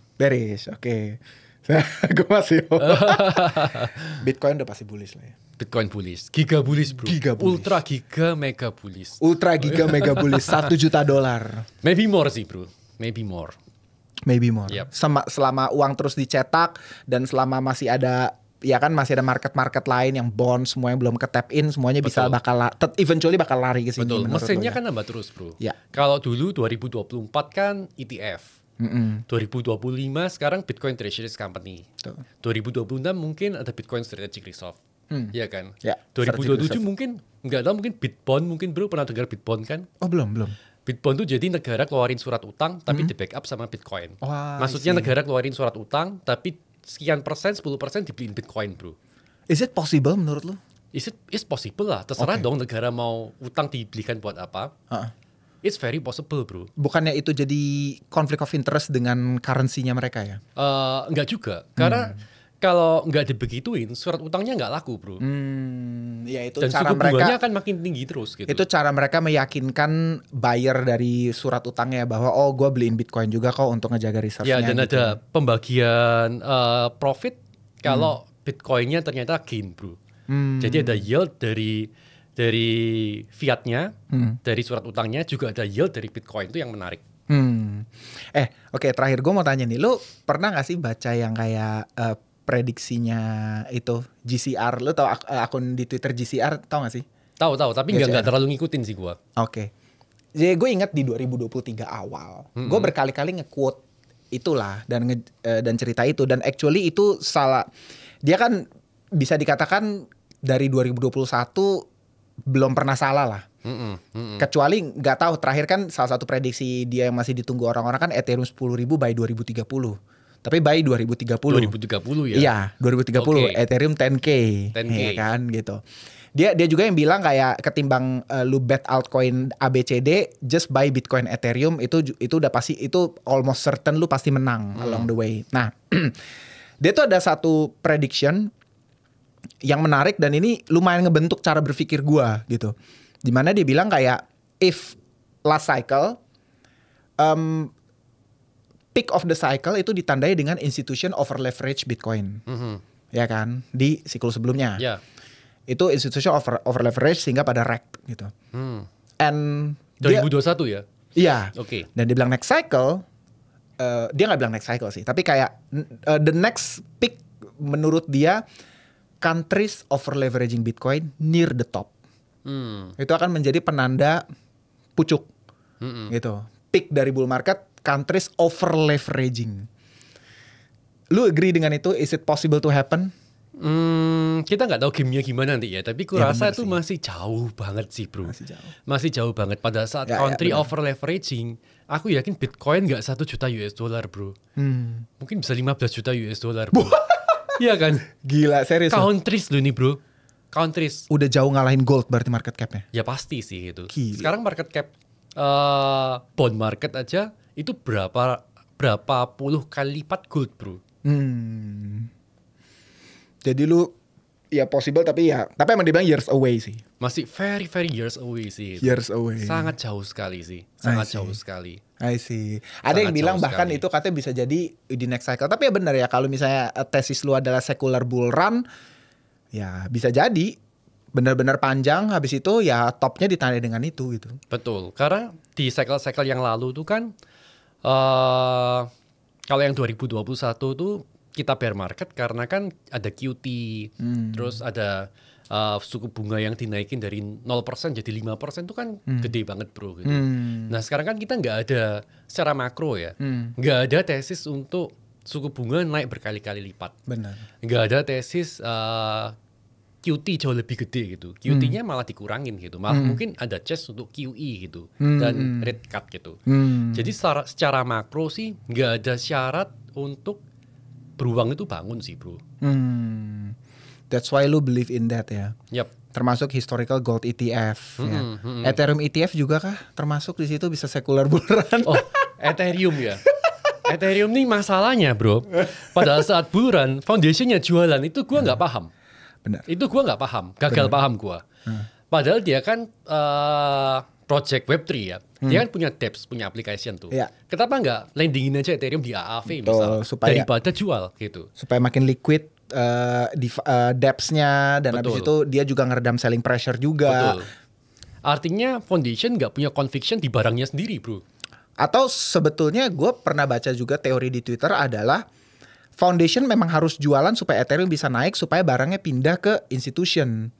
Karena pada mau pegang barang, gue nggak tahu, tapi gue nggak percaya juga. Aneh sih bro itu. Gue kayak apa sih kayak ini banget, kayaknya enggak deh gitu. Tapi lu ngerti kan maksudnya, kayak itu nggak akan naik as long as institution tahu dia masih pegang barang mayoritasnya. Gitu loh. Jadi kayak dia memang eventually harus buang barang, harus pindahin barangnya ke institution dulu, didistribusi lebih merata, baru itu bisa naik.